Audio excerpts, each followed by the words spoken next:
नमस्कार, स्वागत है आपका। आप देख रहे हैं बिहार झारखंड। मैं हूं आपके साथ अनाया शर्मा। शुरुआत करेंगे बुलेटिन के सासों से पहले रुक करेंगे इस वक्त की हेडलाइंस की ओर। दरभंगा में चुनावी सभा करने पहुंचे प्रधानमंत्री नरेंद्र मोदी। जनता से की बीजेपी को जीत दिलाने की अपील। आरक्षण के मुद्दे पर राहुल और तेजस्वी यादव पर साधा निशाना।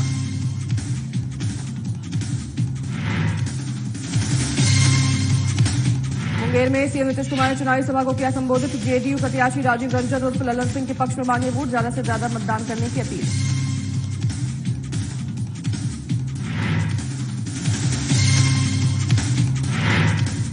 रांची स्थित कांग्रेस भवन में संवाददाता सम्मेलन का आयोजन। कांग्रेस प्रत्याशी अश्विनी सहाय ने केंद्र सरकार पर बोला हमला। जनता को ठगने और गुमराह करने का लगाया आरोप। गोपालगंज से वीआईपी प्रत्याशी चंचल पासवान ने किया नामांकन। नेता प्रतिपक्ष तेजस्वी यादव हुए शामिल। जनता से चंचल पासवान के पक्ष में की वोट करने की अपील।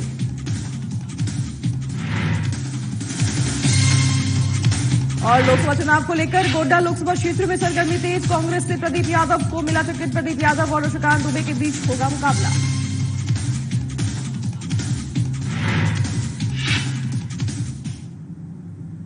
चलिए इसी के साथ आगाज करेंगे बुलेटिन के आज के तमाम अहम खबरों के साथ। दरभंगा में चुनावी सभा को संबोधित करने प्रधानमंत्री नरेंद्र मोदी पहुंचे। आपको बता दें कि दरभंगा लोकसभा के लिए 13 मई को चौथे चरण में मतदान होना है और सभी दल के नेता अपने अपने उम्मीदवारों को कामयाबी दिलाने के लिए अपनी पूरी ताकत लगाए हुए हैं। इसी दौरान दरभंगा के ऐतिहासिक राज मैदान में प्रधानमंत्री नरेंद्र मोदी, एनडीए उम्मीदवार गोपाल ठाकुर, अशोक यादव, रामप्रीत मंडल के साथ साथ शाम्भवी चौधरी के पक्ष में चुनावी जनसभा को संबोधित कर सभी को भारी मतों से विजयी बनाने का अपील करने के लिए पहुंचे। साथ ही अपने संबोधन के दौरान पीएम ने आरक्षण के मुद्दे पर राहुल और तेजस्वी पर भी निशाना साधा।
मुंगेर के हवेली खड़गपुर प्रखंड अंतर्गत खंड बिहारी में सीएम नीतीश कुमार ने लोकसभा चुनाव को लेकर एनडीए की तरफ से आयोजित चुनावी सभा को संबोधित किया। इस दौरान उन्होंने आम जनता से एनडीए समर्थित जेडीयू प्रत्याशी राजीव रंजन उर्फ ललन सिंह को भारी मतों से जीतने की अपील की। साथ ही विपक्ष पर निशाना साधते हुए उन्होंने कहा कि हम लोग तो पूरे बिहार को एक परिवार मानते हैं, लेकिन ये लोग तो अपने परिवार के चलते काम करते हैं। हम लोग तो पूरे बिहार को एक परिवार मानते हैं और ये लोग अपने परिवार के चलते काम करते हैं। ये कांग्रेस पार्टी में भी क्या हुआ, आजादी की लड़ाई लड़ी, शुरू में जो रहे, अब बाद में एक एक करके परिवार के लोग आ रहे हैं। तो हम तो यही कहेंगे कि इन लोगों पर ध्यान दीजिए। और हम लोग जो कहते हैं कि पूरा बिहार हम लोगों के लिए एक परिवार है, लेकिन ये लोग अपना अपना ढंग से काम करते हैं। सब पर ध्यान दीजिए, कोई को भी करने का। कितना काम किए हैं ललन बाबू, आप समझिए, पार्टी के राष्ट्रीय अध्यक्ष भी रहे हैं। समाजवाद के झंडे को पूरे देश में बुलंदी देने वाले भारत रत्न जननायक कर्पूरी ठाकुर की धरती समस्तीपुर सुरक्षित लोकसभा क्षेत्र में इस बार चुनाव काफी दिलचस्प मोड़ पर है। यहां जनता दल यूनाइटेड के 2 दिग्गज मंत्री अशोक चौधरी की पुत्री शाम्भवी और आरएलजेपी से और महेश्वर हजारी के पुत्र सन्नी हजारी कांग्रेस पार्टी से चुनावी मैदान में ताल ठोक रहे हैं। दोनों ही पूरी ताकत के साथ चुनावी मैदान में डटे हुए हैं। तो इसी बीच आरएलजेपी के नगर अध्यक्ष उमाशंकर मिश्रा से खास बातचीत की हमारे समस्तीपुर संवाददाता अफरोज आलम ने। देखिए इस रिपोर्ट में। राष्ट्रीय लोक जनशक्ति पार्टी के हमारे साथ राष्ट्रीय लोक जनशक्ति पार्टी के नगर अध्यक्ष हैं और मीडिया प्रभारी भी हैं, उमाशंकर मिश्रा। हम उनसे जानने की कोशिश करेंगे और जानने के लिए हम आए थे कि एनडीए में आखिर क्या चल रहा है, क्योंकि एनडीए में अगर चिराग गुट का अगर देखा जाए तो चिराग गुट से जो है सुरक्षित लोकसभा सीट जो है संभावित चौधरी को टिकट मिला है, लेकिन ये लोग इनका विरोध कर रहे हैं। आखिर क्या कारण है इसका विरोध करने का? उमा जी, साधना न्यूज में आपका बहुत बहुत स्वागत है। प्रणाम सर। और ये बताया जाए कि आखिर ये इतना विरोध क्यों? देखिए, हम लोग एनडीए के सिपाही हैं। हमारे राष्ट्रीय अध्यक्ष पशु कुमार पारस जी, हमारे समस्तीपुर के वर्तमान सांसद प्रिंस राज जी एनडीए के समर्थक भी हैं और उनके साथ दिन रात काम करने के लिए भी प्रयत्नशील हैं। समस्तीपुर की जो बात है, यहां से चिराग पासवान के कोटे में 5 सीट मिला। हमारे समस्तीपुर के सिटिंग सांसद प्रिंस राज जी हैं और चिराग पासवान जी ने इनका टिकट काटते हुए संभावी चौधरी के साथ 35 करोड़ में टिकट बेचने का काम किए। ये एक समस्तीपुर के ही नहीं है, वैशाली में भी यही घटना है। ऐसे 4 सीट पर उनका यही घटना, पैसा लेकर के उन्होंने टिकट बेचने का काम किया है। वो दलित के नेता हैं। उनके पिताजी स्वर्गीय रामविलास पासवान जी पूरे देश में जाने जाते थे सेकेंड भीमराव अंबेडकर के नाम से। उन्हीं के सुपुत्र हैं चिराग पासवान जी। तो राजनीति को भी उन्होंने यही शब्द बना दिया है। वो अपने पिता के पद चिन्हों पर चलने का काम नहीं कर रहे हैं। समस्तीपुर में संभावी चौधरी को टिकट दे करके ये वो साबित कर दिए कि वो अपने भाई प्रिंस राज जी का राजनीति हत्या करने का साजिश किए हैं। उमा जी, आप लोग विरोध कर रहे हैं उसका? बिल्कुल विरोध कर रहे हैं। विरोध करने का ये कारण है कि एनडीए में पूरे देश में हम लोग साथ हैं और समस्तीपुर में चिराग पासवान ने हम लोगों को दरकिनार करने का काम क्यों किए? हम लोग भी तो एनडीए में हैं, वो भी एनडीए में हैं। उनका उम्मीदवार संभावी चौधरी समस्तीपुर के राष्ट्रीय लोक जनशक्ति पार्टी के किसी भी पदाधिकारी को लेने का काम नहीं कर रहे हैं। चिराग पासवान जी का प्रदेश अध्यक्ष राजू तिवारी ने खाटू श्याम मंदिर के सामने पार्टी कार्यालय के उद्घाटन में राष्ट्रीय लोक जनशक्ति पार्टी को अपमानित करने का काम किए हैं, अपशब्द बोलने का काम किए हैं, भगाने की बात कहे हैं। तो इस परिस्थिति में हम लोग यहाँ समस्तीपुर में एनडीए प्रत्याशी को किस रूप से मदद करें? एक बार हमने उनसे मिला भी था, संभावी चौधरी के पति से। उनसे मिलने के बाद हम लोग ने कहा कि भाई हम लोग भी एनडीए के एक हिस्सा हैं, हम लोगों को भी काम दिया जाए, हम लोग भी आपके साथ काम करेंगे। हमारा पासवान जी का गढ़ रहा है समस्तीपुर, अगर ये सीट लूज हो जाएगी तो हम लोगों के भी मर्यादा पर पड़ेगा। इस चीज को सोचते हुए हम लोग अपना मन से उनका मदद करने के लिए पहुंचे थे, इसलिए कि वो मोदी जी के गठबंधन के एक उम्मीदवार हैं। हम लोग मोदी जी के लिए मरने और मरने के लिए भी तैयार रहते हैं। आप लोग तो हनुमान कहते हैं, हनुमान है हम जो है। हाँ, मोदी जी का हनुमान, मोदी जी कहते हैं एक हनुमान चिराग पासवान है जो लोटिया डुबा है। दूसरा मैं हनुमान हूँ जो उनके लिए के सामने में खड़ा हूँ विरोधियों से टकराने के लिए। क्या आप विरोध जो कर रहे हैं, क्या किसी पार्टी में आप जा रहे हैं या फिर किसी पार्टी का आप समर्थन भी कर रहे हैं? हम किसी पार्टी में नहीं जा रहे हैं। हम मरेंगे भी इसी पार्टी में, जिएंगे भी इसी पार्टी में। जिस दल में हम हैं आज तक हमारा वफादारी ईमानदारी कामयाब है। हम लोग थोड़ा महमत हैं चिराग पासवान का गलत दुर्व्यवहार के वजह से। उनकी दुश्मनी अपनी पारिवारिक है, कार्यकर्ता से उनकी दुश्मनी नहीं है। आपके कार्यकर्ता जो है संभावित चौधरी का जो है समर्थन करते हैं? वो कार्यकर्ता हमारे हैं। राष्ट्रीय लोक जनशक्ति पार्टी के विवादित जितने भी लोग थे वही लोग उन लोगों में सटने का काम किए हैं और उन लोगों को सटा करके ही अपना राष्ट्रीय लोक जनशक्ति पार्टी को बदनाम करने का काम कर रहे हैं। तो क्या लगता है आपको, क्या संभावित चौधरी यहाँ से जो है संभावित चौधरी आते हैं पासी समाज से। ये पासवान जी का गढ़ है। ये पासी समाज से आए और भूमिहार वर्ग में इन्होंने शादी करने का काम किया। ये समस्तीपुर सीट सुरक्षित सीट है। यहाँ सवर्णों की कोई दाल नहीं है, उनकी सीट नहीं है। तो जब ये सुरक्षित सीट है तो ये पुरुष प्रधान देश है, तो ये संभावित चौधरी को टिकट मिला तो मिला कैसे?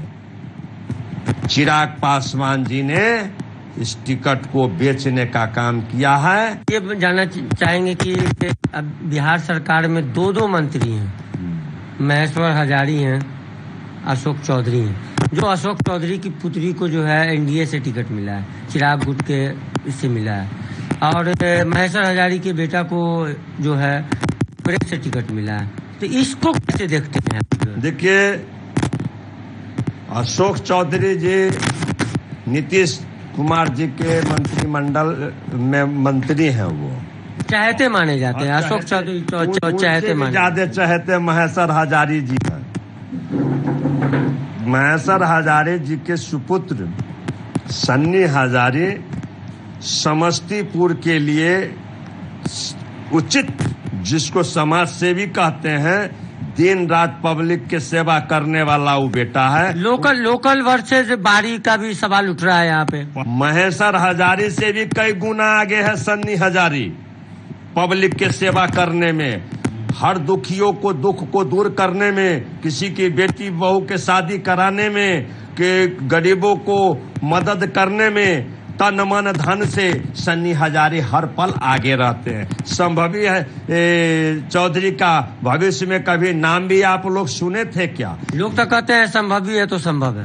ये संभवी है तब सब असंभव है, संभव नहीं है, असंभव है। ये जो है दलित को ठगने का काम कर रहे हैं। चिराग पासवान जी ने समस्तीपुर के दलितों के साथ मजाक किए हैं, पासवान जाति के साथ मजाक किए हैं, भूमिहार वर्ग को नीचे दिखाने का काम किए हैं।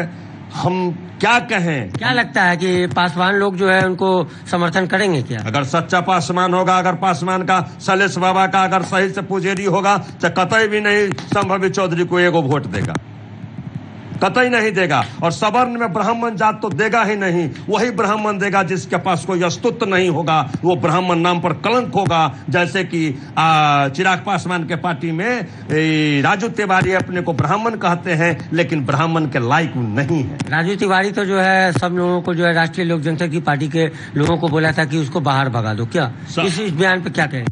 बस वक्त उमाशंकर मिश्र नहीं रहा। अगर होता तो राजू तिवारी से इसका क्या होता सो तो वक्त ही बताता। क्योंकि एक वीडियो वायरल हो रहा था कि अशोक चौधरी जो है अपने लोजपा आर के जो है जिला अध्यक्ष जो है हीरा सिंह, उनके हाथ को ही ममोड़ के जो है उनको पीछे कर दिया और अपने आगे। बहुत अच्छा सवाल आपने किया। हीरा सिंह ही नहीं, जगन्नाथ ठाकुर भी थे, जिनका अशोक चौधरी ने भव्य मंच, एनडीए के भव्य मंच पर डैना पकड़ के खींच कर पीछे ढकेलने का काम किया। अशोक चौधरी सवर्ण विरोधी है। अगर कोई भी सवर्ण अशोक चौधरी के बातों में आकर, संभावित चौधरी के बातों में आकर अगर वोट करता है तो वो सवर्ण नहीं है। वो सवर्ण के एक पैसा उसके शरीर में खून नहीं है। अगर खून, अगर स्वाभिमान होगा तो कतई नहीं संभावित चौधरी को वोट देगा। हमारा समस्तीपुर का इतिहास है, राजपूत और ब्राह्मण और भूमिहार, ये तीन के ही बलबूते से यहाँ से कोई उम्मीदवार जीतने का काम करते क्या हैं। दरभंगा में जो है प्रिंस राज पासवान भी आ रहे हैं, तो इसके बारे में क्या कहेंगे? क्योंकि वो भी तो एनडीए देखिए भाई, हम लोगों के साथ समस्तीपुर में दुर्व्यवहार किया जा रहा है। चिराग पासवान जी ने दुर्व्यवहार करने का काम किया है। इसलिए मैं यहाँ के सवर्णों को भी एक निवेदन करते हैं कि जिस तरह भरे मन से सम्मानित राजपूत समाज के से जो आते हैं उनको बेइज्जत करने का काम किए। जगन्नाथ ठाकुर जी एक सवर्ण जाति से आते हैं, उनको अपमानित करने का काम करते हैं। तो ये समस्तीपुर की जनता फैसला करे कि सवर्ण अपना अपमान सह करके संभावी चौधरी को देगी या अपना स्वाभिमान को बचाएगी। तो यहाँ पे हमारे साथ उमाशंकर मिश्रा जी थे और यहाँ पे एक सवाल खड़ा होता है और कहीं ना कहीं जो है ये सवाल जो है जनता के बीच भी जाएगा। तो अब ये कहा जा सकता है कि रिजल्ट के बाद ही पता चल पाएगा कि आखिर क्या परिणाम आ सकता है। मनीष निराला के साथ अफरोज आलम, साधना न्यूज, समस्तीपुर। जारी रखेंगे खबरों का सिलसिला। वक्त हो चला एक छोटे से ब्रेक का, जल्द हाजिर होंगे आपके पास इस ब्रेक के बाद।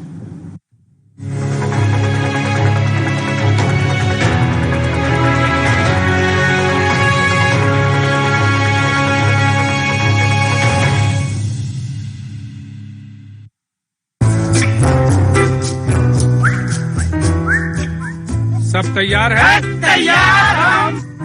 लेकिन रमेश और सुनीता कहाँ गए? सुनीता तो खाना बना रही है और रमेश पौधों में पानी दे रहा है। क्यों?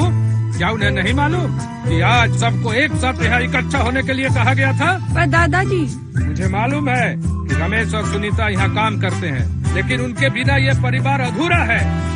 अब जाके हुआ ये परिवार पूरा। चलिए अब इधर देखिए। ठहरिए, आज मतदान दिवस है। फैमिली फोटो यहाँ नहीं, बूथ पर होगा।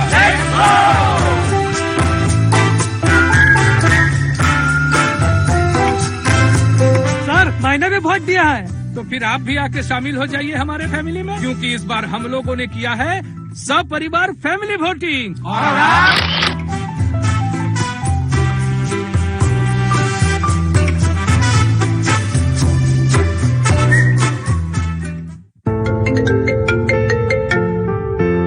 हाँ डैड, हाँ बस निकल रही हूँ। ओके निकल रही हूँ, अदरवाइज मेरी फ्लाइट मिस हो जाएगी। Okay bye bye. भैया थोड़ा जल्दी करिए ना, मेरा बस खुलने वाला है।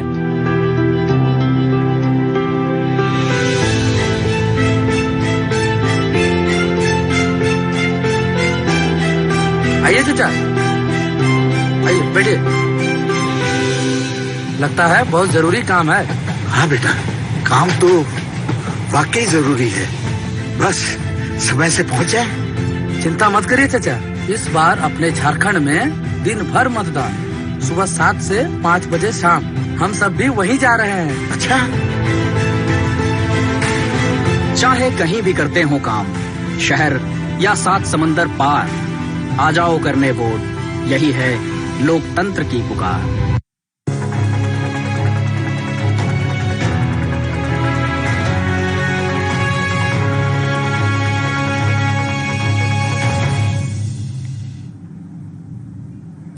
एक बार फिर स्वागत है आपका ब्रेक के बाद। पलामू में लोकसभा चुनाव के मद्देनजर चुनाव प्रचार करने के लिए प्रधानमंत्री नरेंद्र मोदी पहुंचे। वहीं नरेंद्र मोदी ने आयोजित चुनावी सभा को संबोधित किया। वहीं सभा के बाद हमारे संवाददाता विकास सिन्हा ने झारखंड बीजेपी के प्रदेश प्रवक्ता प्रदीप सिन्हा से खास बातचीत की। इस दौरान उन्होंने क्या कुछ कहा, आइए आपको सुनाते हैं। कि हवाई अड्डा पर मोदी जी आए और अपने भाषण दें, लोगों की उमड़ती भीड़ ने मोदी मोदी के नारे दिए। हमारे साथ हैं आज भाजपा के प्रदेश प्रवक्ता प्रदीप सिन्हा जी। जानते हैं कि अभी भाजपा की स्थिति पूरे राज्य में जो 14 लोकसभा सीट है उसमें कितनी इस बार, क्योंकि 12 पिछले आपने जीता था, इस बार क्या टारगेट है? देखिए 12 सीटें जब हमने जीती तो एक आत्मबल जो होता है कार्यकर्ता का, निश्चित रूप से आप कह सकते हैं कि ऊंचाई पर होता है। और जो 2 सीटें हार गए उसको लेकर कहीं ना कहीं मन में जो एक दर्द था वो हमारे केंद्रीय नेतृत्व ने भी समझा। और आज से 1 साल पहले आपको याद होगा कि चाईबासा से अमित शाह जी की रैली हुई थी, वहां से हम तैयारी शुरू की है। तो राजमहल और चाईबासा हमारे निशाने पर है और हमारे कार्यकर्ता वहाँ काफी आप कह सकते हैं योजनाबद्ध तरीके से काम भी कर रहे हैं। और ये 2 सीटें हम जीतने के कगार पर हैं। मैं दावे के साथ कह सकता हूँ कि इस बार परिवर्तन दिखेगा, क्योंकि जो चाईबासा में कांग्रेस पार्टी के प्रत्याशी जीते थे वो अब हमारी पार्टी में शामिल हो गए। तो एक तरह से आप कह सकते हैं कि 13 सीटों पर अब हमारे कैंडिडेट अपने हैं। सिर्फ एक राजमहल है जहां पर जिस तरह से विपक्षी गठबंधन में फूट दिखाई दे रहा है उसका भी लाभ मिलेगा और कार्यकर्ताओं का मेहनत। विपक्ष लगातार हमलावर है, कि राज्य केंद्र सरकार ने अपना ईडी से माध्यम से या सीबीआई जैसे भी हो वो तंग करने का काम कर रही है और सिर्फ उन लोगों के चेहरों को बोलती बंद कर रही है जो विपक्षी गठबंधन के हाई लेवल के चेहरे हैं। क्या आपको 2 उदाहरण देना चाहूंगा कि आप 6 महीने पहले की घटना याद कीजिए। सुप्रीम कोर्ट गए थे 14 दल, कांग्रेस की अगुवाई में झारखंड मुक्ति मोर्चा भी उसमें हस्ताक्षर किया था उन्होंने।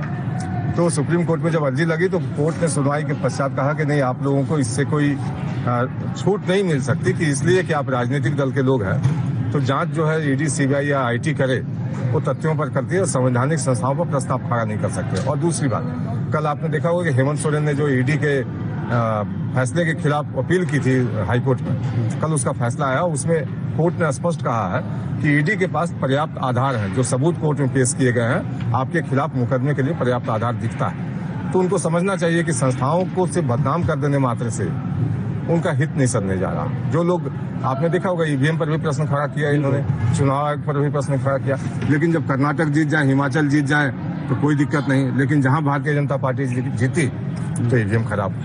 अभी सवाल जैसे कुछ सीटों पर प्रत्याशी को लेकर बीच में देखे भाजपा में भी खलबल मची, क्या बोलेंगे उस पर कि अब भाजपा कार्यकर्ता एकजुट हो गए हैं या फिर कभी भी अंदर के कुछ बिखराव लग रहा है? देखिए, मुझे तो जो दिखाई देता और अब तक का जो अनुभव है पार्टी में काम करने का, तो भारतीय जनता पार्टी के कार्यकर्ताओं में आकांक्षाएं होती हैं कि हम भी चुनाव लड़ें या हमारे किसी अच्छे समर्थक को मौका मिले। लेकिन एक बार जब नेतृत्व का फैसला हो जाता है उसके बाद भी हो सकता है कुछ असंतोष हो, लेकिन जब लक्ष्य बड़ा सामने दिखाई देता है कि हमें अपने 400 के पार के लक्ष्य को पूरा करना है, नरेंद्र मोदी के हाथों को मजबूत करना है, तो सारी चीजें अपनी व्यक्तिगत आकांक्षाएं या फिर महत्वाकांक्षा सारी चीजें कौन हो जाती हैं। चलिए रुकेंगे छोटे से ब्रेक के लिए, जल्द हाजिर होंगे आपके पास इस ब्रेक के बाद।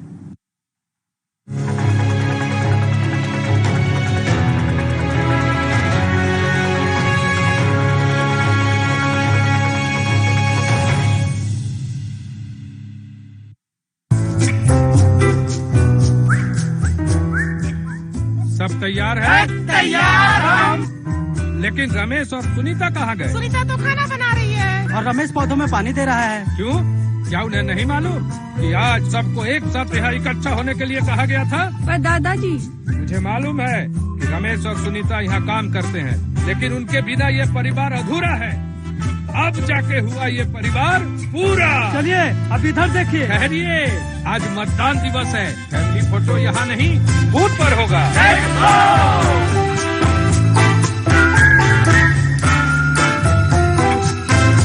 सर, मैंने भी वोट दिया है। तो फिर आप भी आके शामिल हो जाइए हमारे फैमिली में, क्योंकि इस बार हम लोगों ने किया है सब परिवार फैमिली वोटिंग। और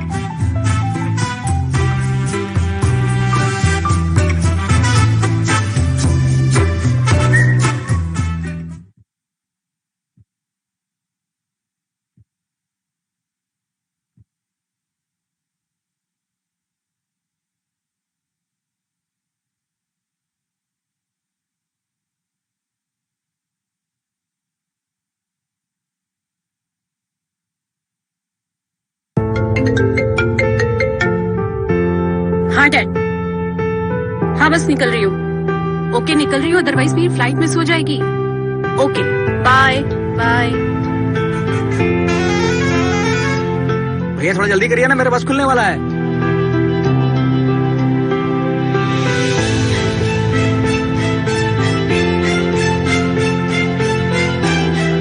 आइए चाचा, आइए बैठिए। लगता है बहुत जरूरी काम है। हाँ बेटा, काम तो वाकई जरूरी है, बस समय से पहुंच जाए। चिंता मत करिए चाचा, इस बार अपने झारखंड में दिन भर मतदान, सुबह 7 से 5 बजे शाम। हम सब भी वहीं जा रहे हैं। अच्छा, चाहे कहीं भी करते हो काम, शहर या 7 समंदर पार, आ जाओ करने वोट, यही है लोकतंत्र की पुकार।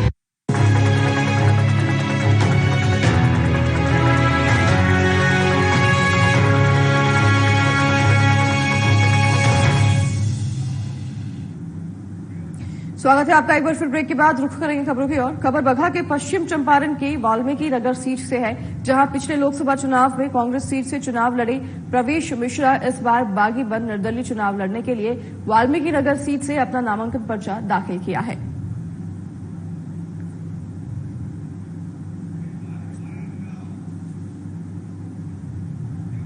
चलिए तो फिलहाल इस बुलेटिन में हमारे साथ बस इतना ही। नमस्कार।